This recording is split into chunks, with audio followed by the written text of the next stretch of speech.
12:47 p.m., March 14, 1944.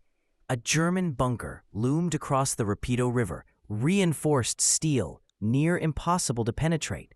Inside, an untouchable observer waited.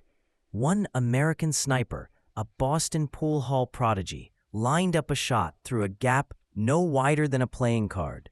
In seconds, history would change, and hundreds of lives would be saved. This is the story of James Keller, a Boston pool hall prodigy who would change the rules of sniping forever, applying angles and calculations that even West Point instructors had never imagined. He grew up in a cramped, three-room tenement in Charlestown, Massachusetts, where the air always carried the sharp mix of boiled cabbage and motor oil.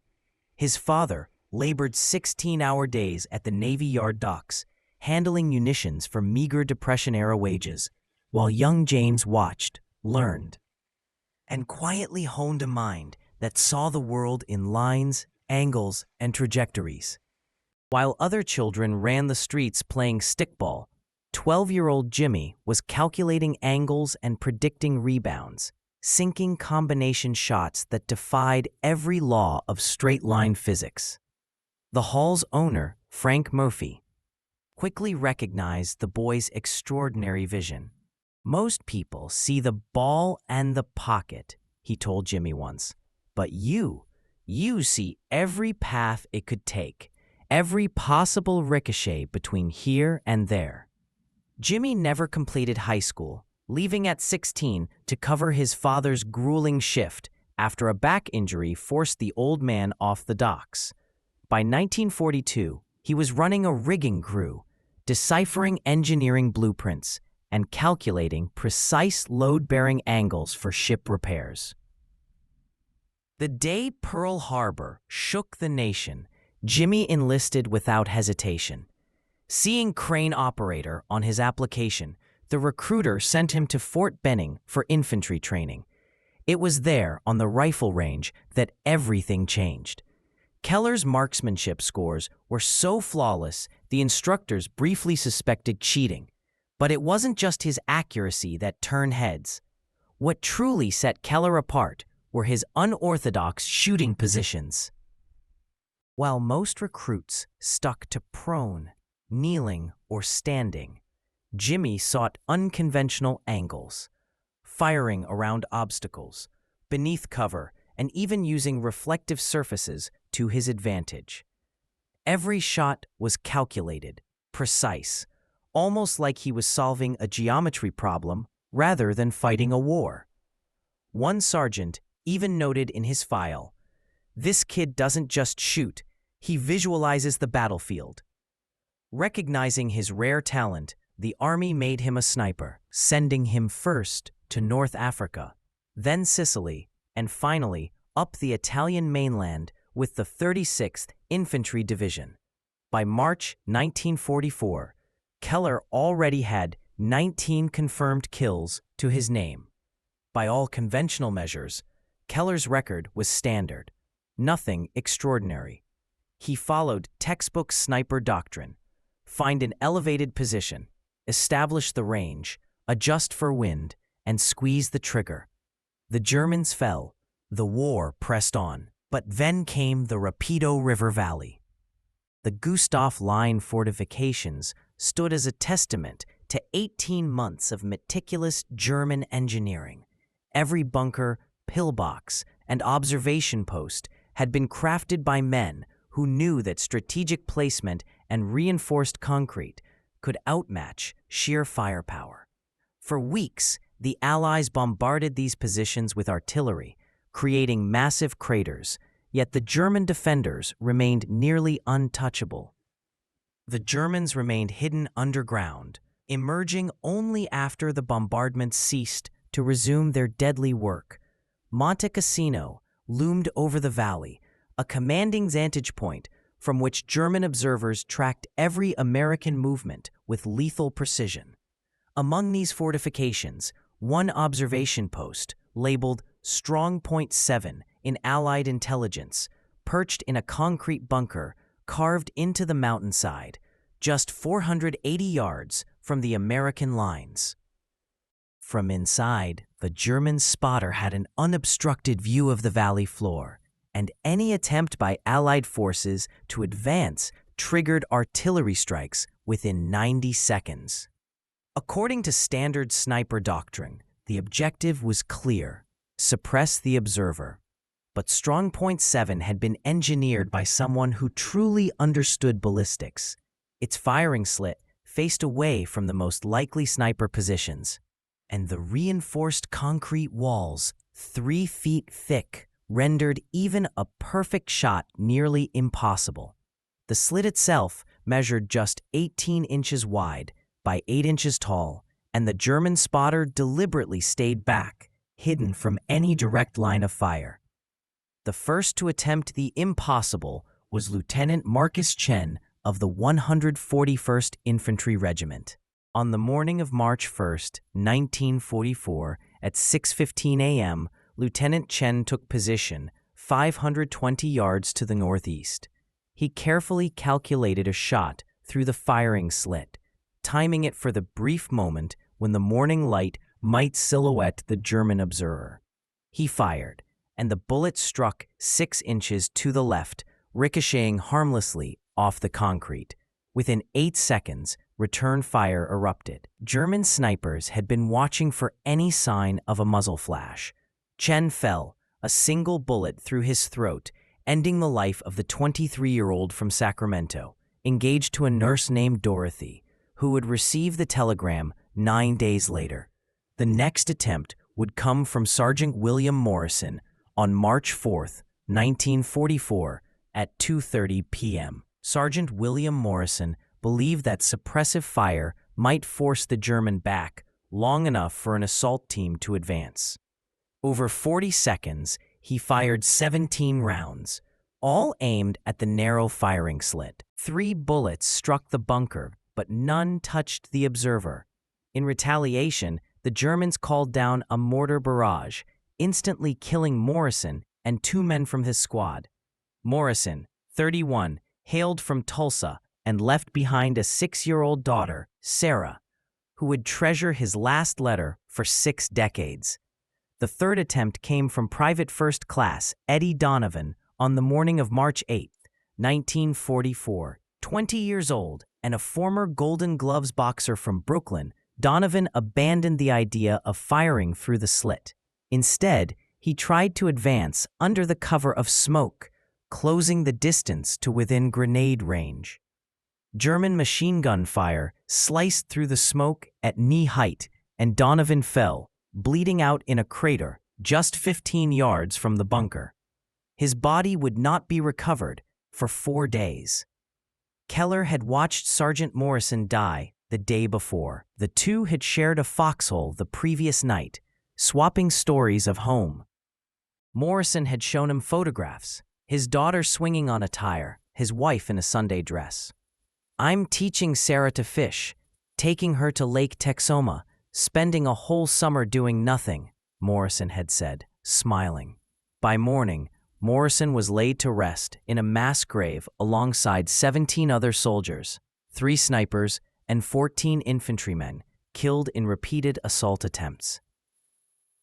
The German observer remained untouchable. Every briefing repeated the same grim assessment. Strong Point 7 retained full fire control capability. No solution had been found. Keller spent 6 days studying the bunker, sketching diagrams on cigarette packs and calculating angles with a carpenter's protractor borrowed from an engineering unit. The challenge wasn't the bunker's concrete walls or firing slit. It was that everyone else was thinking in straight lines. Direct fire, direct assault, direct suppression. Keller knew the answer required thinking entirely differently. The bunker's concrete roof was reinforced with steel I-beams, and while the German engineers had carefully offset the firing slit to block any direct shots, structural gaps remained where the beams met the walls. Keller studied these openings meticulously. "There's a 3-inch gap, 18 inches above the firing slit," he explained. "If I position myself at bearing 247, with an elevation advantage of 32 feet, I can fire through that gap. The round will glance off the I-beam's inner angle and redirect downward through the firing slit at roughly 40 degrees. Hayes leaned over the diagram, incredulous. You want to back a rifle round off a steel beam, like a pull shot? Keller nodded. Yes, sir. Hayes shook his head slowly. That's insane.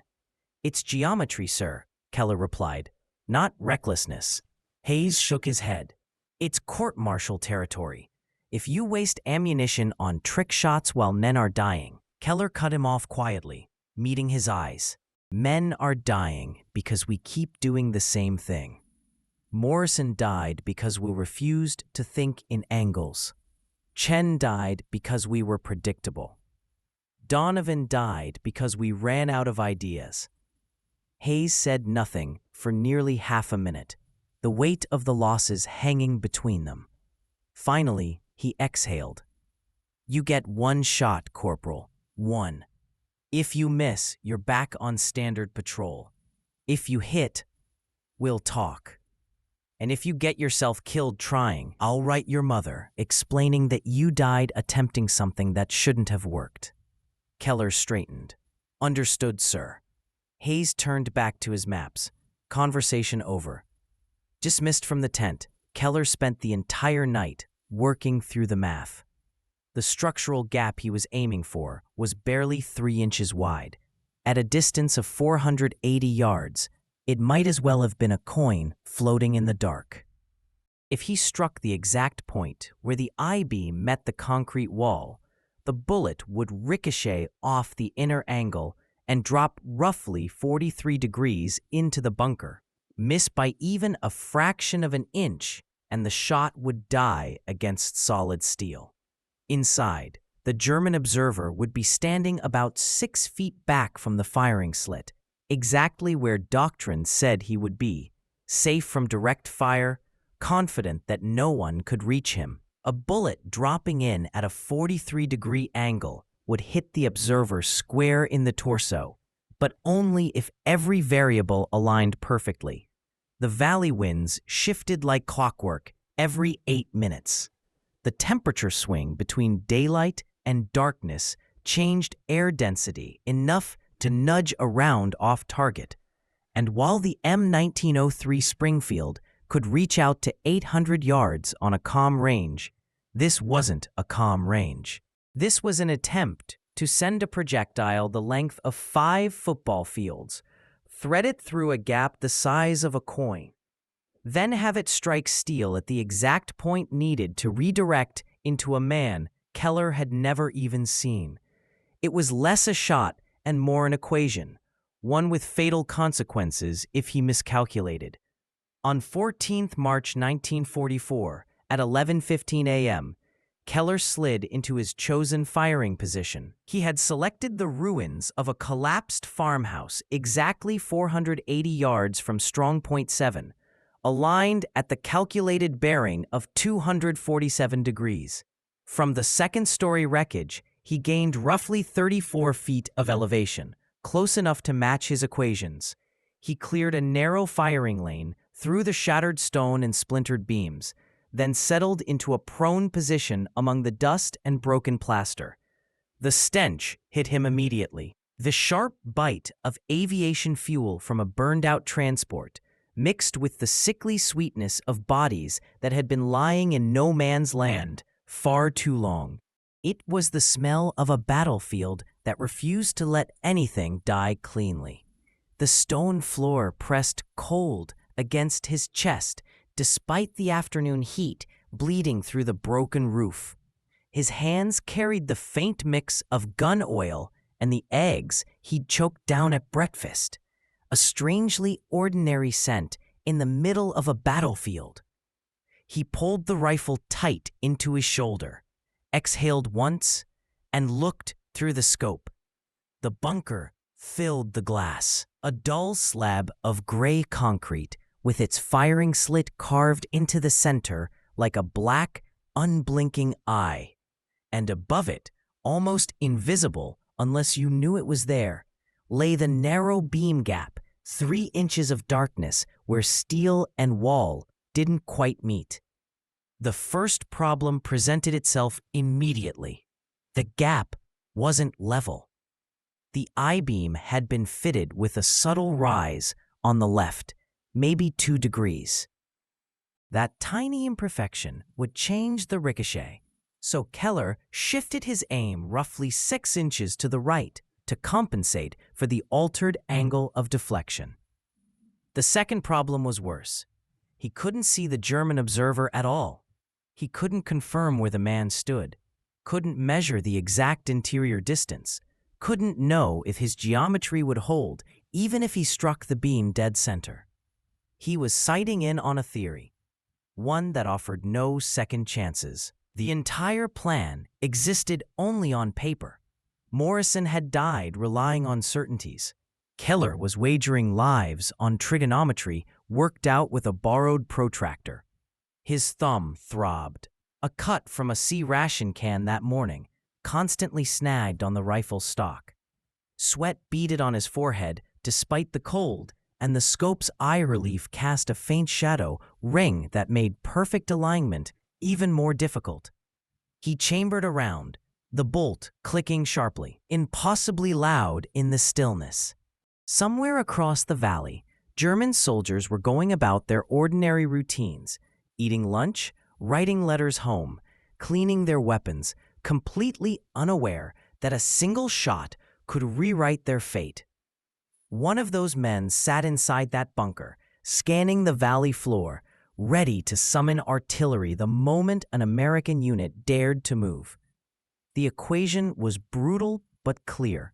If Keller succeeded, the German spotter would die. If he failed, more Americans would be buried trying the same doomed tactics. Keller had grown up Catholic, had knelt in a confessional before shipping out, told by a priest that killing in war was not the same as murder. But now, lying in the rubble, with a rifle aimed at a stranger he couldn't even see, preparing to end a life with a ricochet calculated like a pool shot, that spiritual assurance felt thin, fragile, almost theoretical. Morrison's little girl would never get the summer her father promised. Chen's fiancée, Dorothy, had already opened the envelope that ended her future. Donovan's mother had stood over a grave 3 days earlier, burying the only child she had left. Keller tightened the scope's focus, bringing the beam gap into perfect clarity. The wind had fallen still, a rare mercy. The temperature held steady. The air was clean, sharp, and unmoving for the first time in days. Every variable lined up exactly as his calculations required. He drew a slow breath, felt his heartbeat steady, and in the quiet space between pulses, he pressed the trigger. The M1903 slammed against his shoulder as the shot fired, its report flat and cutting across the valley. Through the scope, Keller tracked the bullet's fleeting vapor trail for a heartbeat before it vanished into the beam gap. Then came silence, no secondary sound, no splash, no hint of impact. The bunker remained as it had been, unmoving, unyielding. The firing slit was just a dark rectangle against the gray concrete. Strong point 7 appeared unchanged, exactly as it had 30 seconds earlier. Keller stayed still, following standard sniper discipline, waiting for the next moment to reveal whether his calculation had worked or failed. After firing, Keller didn't move. 60 seconds of stillness were standard procedure. Any motion could draw return fire.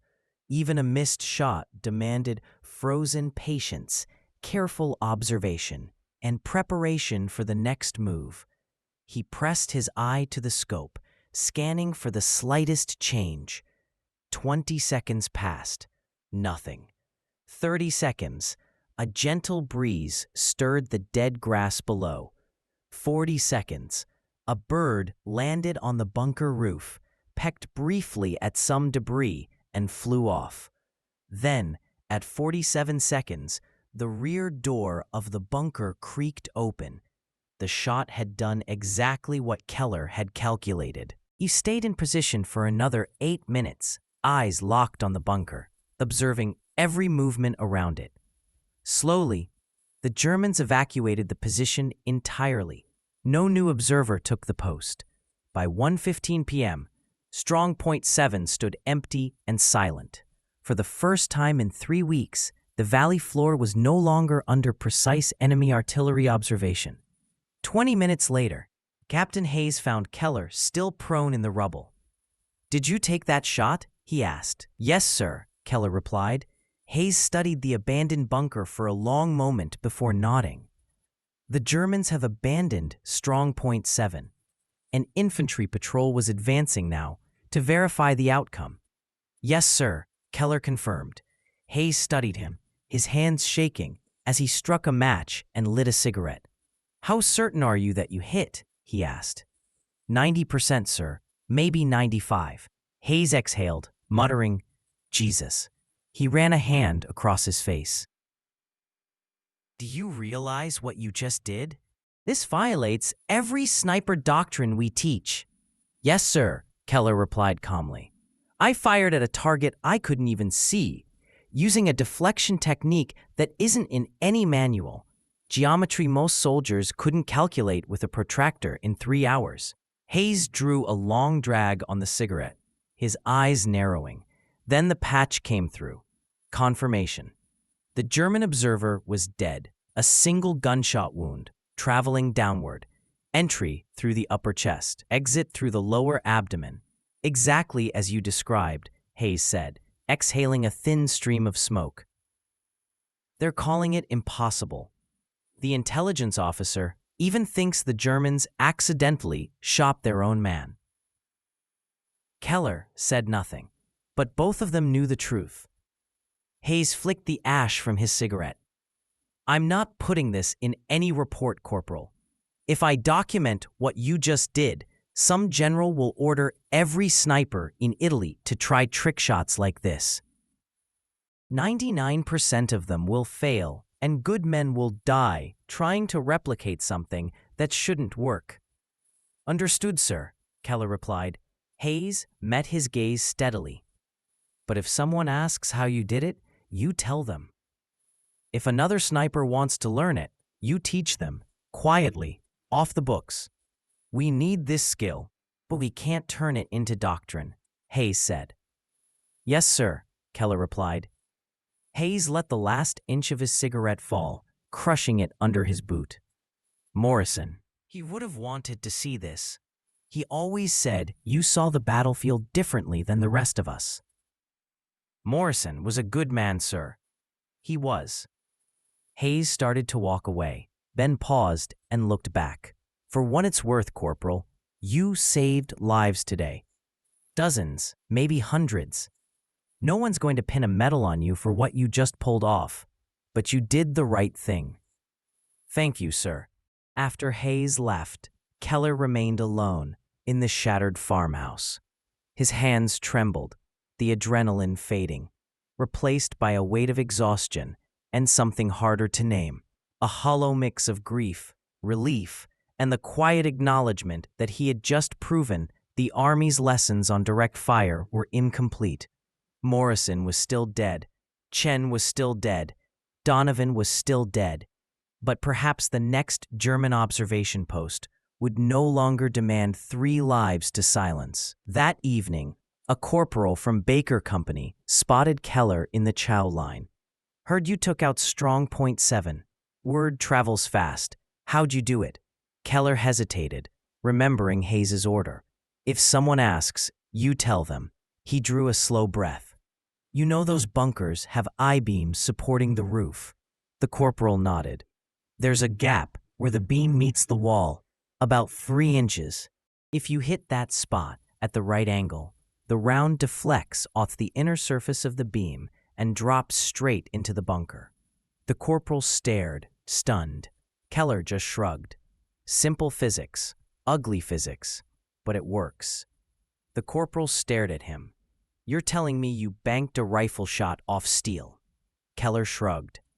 "Geometry, same principle as banking a pool shot off the rail. The corporal shook his head. "That's insane." "That's physics," Keller said. Silence settled between them before the corporal asked, "Could you teach someone to do that? If they can do math, understand angles?" Keller raised an eyebrow. "I can do math," the corporal added quickly. "Baker Company's got 3 snipers. We've been trying to crack strong point 12 for a week. Same setup as 7. Offset firing slit, concrete walls, observer under deep cover." Keller studied him for a long moment. "You got a protractor?" "I can get one." Keller nodded. "Meet me after chow. Bring your rifle and something to write on." By morning, 4 snipers had learned Keller's beam gap technique. By afternoon, that number had grown to 7. No one called it indirect fire or deflection shooting. Those were officer terms that could draw unwanted attention. Among the enlisted ranks, it spread under simpler names: the gap shot, Keller's angle, or just a trick. On March 16, 1944, Baker Company's Sergeant Thomas Riley prepared to take on Strong Point 2, a German observation bunker of reinforced concrete with an offset firing slit, an identical setup to Strong Point 7. Riley had spent 2 hours with Keller the night before, learning to identify structural gaps, calculate deflection angles, and account for the precise positioning of beams. At 2:47 p.m., from a distance of 510 yards, Riley took his shot. The round slipped through the beam gap, glanced perfectly off the I-beam, and struck the German observer in the head. Strong Point 12 went silent. That afternoon, Baker Company advanced 400 yards without a single artillery strike disrupting their movement. That evening, every sniper in the 36th Infantry Division wanted to know how Riley had pulled it off. The technique spread quietly. No official reports, no training manuals, no engineering analyses, just whispered conversations in foxholes, rough diagrams scratched into the dirt, snipers teaching fellow snipers the geometry their instructors had never imagined. By March 20th, 15 snipers were attempting beam gap shots, and 8 had succeeded.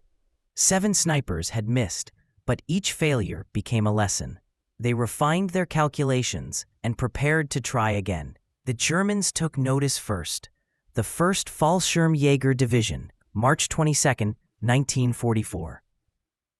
Intelligence reports recovered after the war noted an alarming development: American snipers demonstrating an unprecedented ability against fortified observation positions. 3 bunkers had been neutralized in just 5 days by a method that remained unknown to enemy commanders. Casualties included 3 observers and 2 forward artillery coordinators. The report concluded with a stark recommendation: immediate tactical review. German combat engineers combed through the abandoned bunkers and found bullet impacts in the most unlikely places.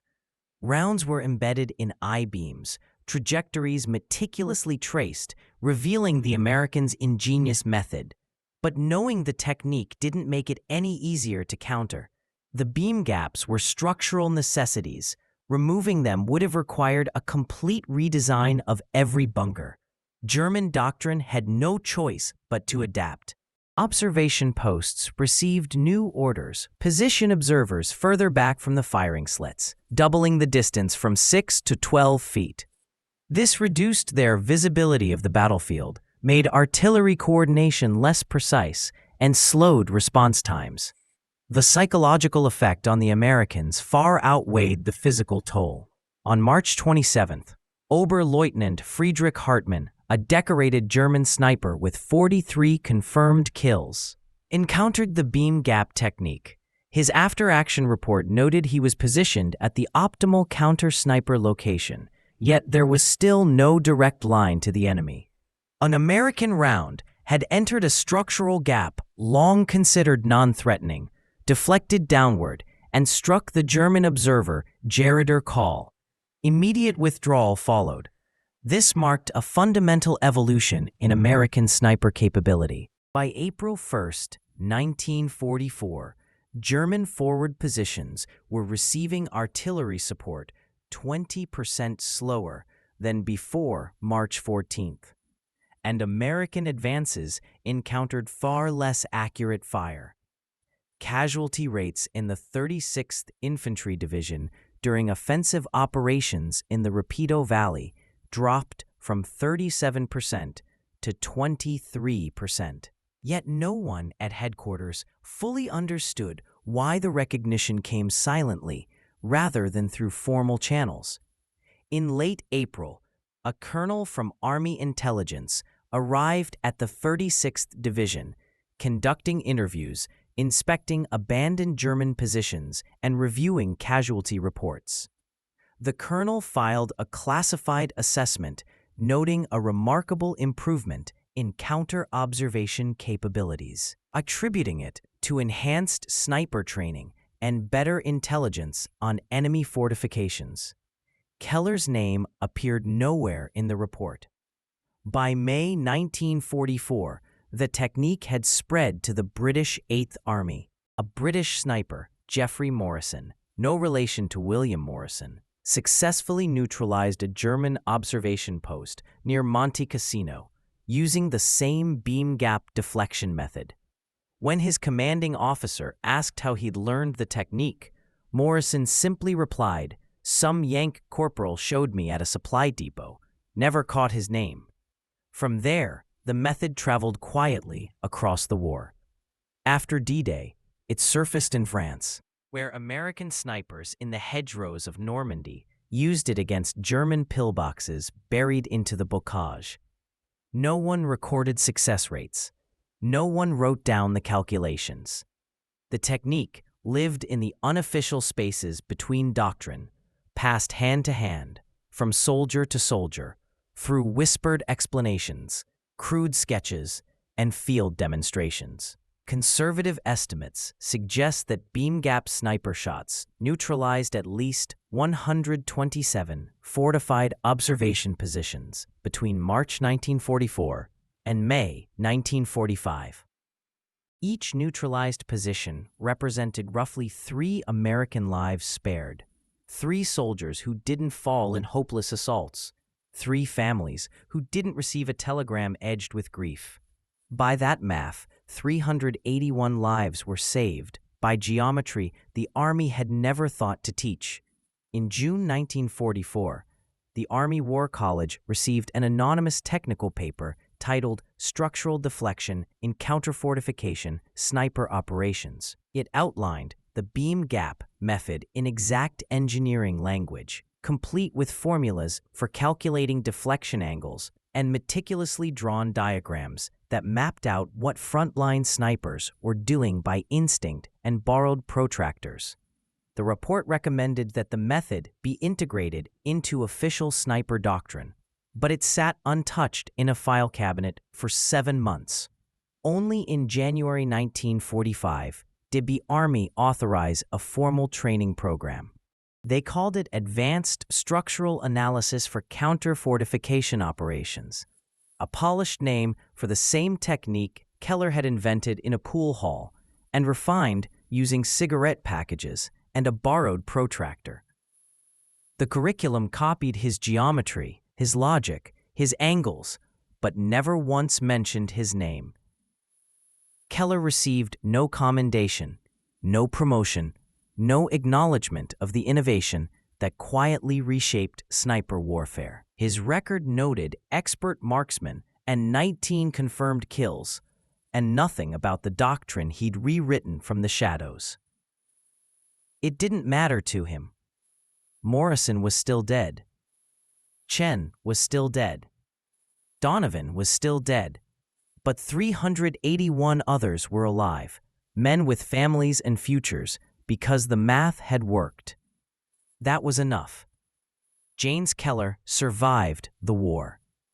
Keller returned to Charlestown in November 1945, just 24, carrying a Purple Heart for shrapnel wounds at Monte Cassino and memories of Morrison's final expression that haunted his dreams. The dock jobs had gone to men who'd stayed behind. The pool hall was under new management. he found work as a crane operator at the Navy Yard, the very job he'd left in 1942. The work was familiar: calculating load weights, reading stress angles, positioning rigging points with precision.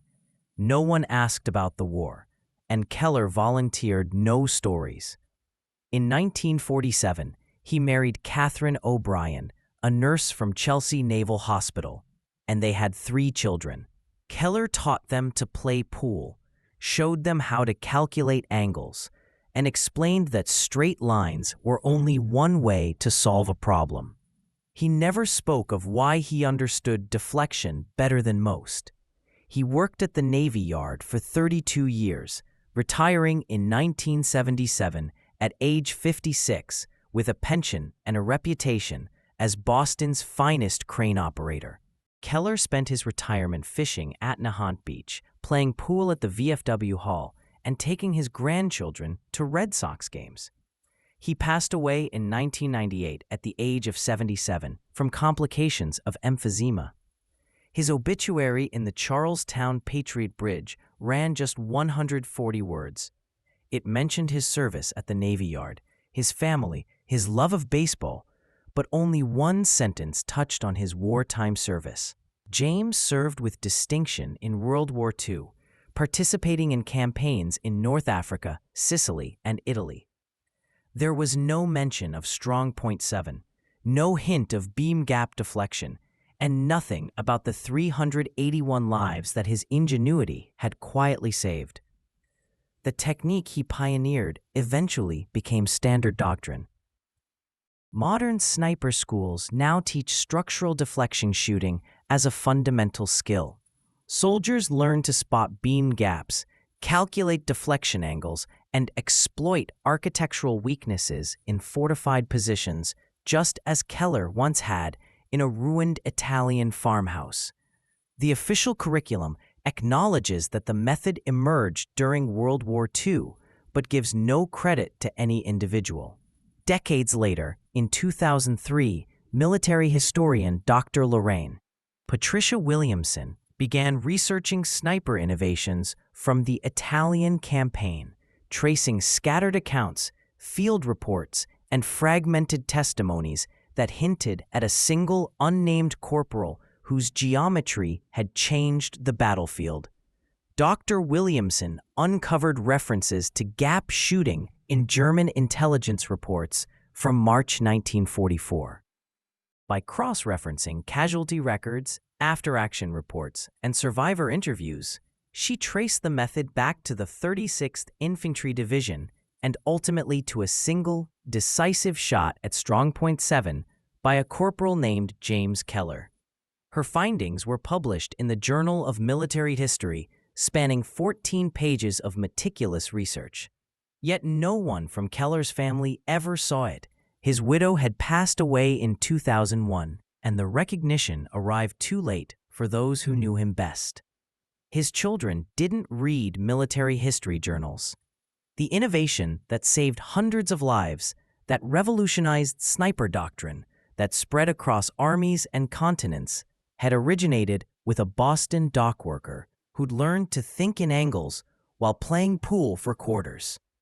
That's how innovation actually happens in war. By cross-referencing casualty records, after-action reports, and survivor interviews, she traced the method back to the 36th Infantry Division and ultimately to a single, decisive shot at strong point 7 by a corporal named James Keller. Her findings were published in the Journal of Military History, spanning 14 pages of meticulous research. Yet no one from Keller's family ever saw it. His widow had passed away in 2001, and the recognition arrived too late for those who knew him best. His children didn't read military history journals. The innovation that saved hundreds of lives, that revolutionized sniper doctrine, that spread across armies and continents, had originated with a Boston dock worker who'd learned to think in angles while playing pool for quarters.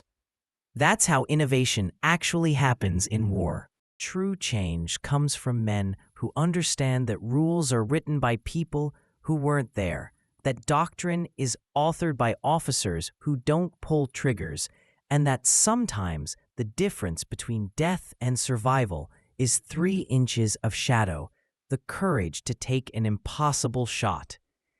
Keller never called himself a hero, never claimed credit, and never sought recognition. He simply did what needed to be done. Morrison's daughter never learned to fish with her father, but other daughters did, and that was enough. Keller rests in Woodlawn Cemetery in Everett, Massachusetts. His headstone is standard military issue: name, rank, dates of service. Nothing hints at the innovation he pioneered. Nothing acknowledges the hundreds of lives saved. Just gray marble, green grass, and the occasional flag on Memorial Day.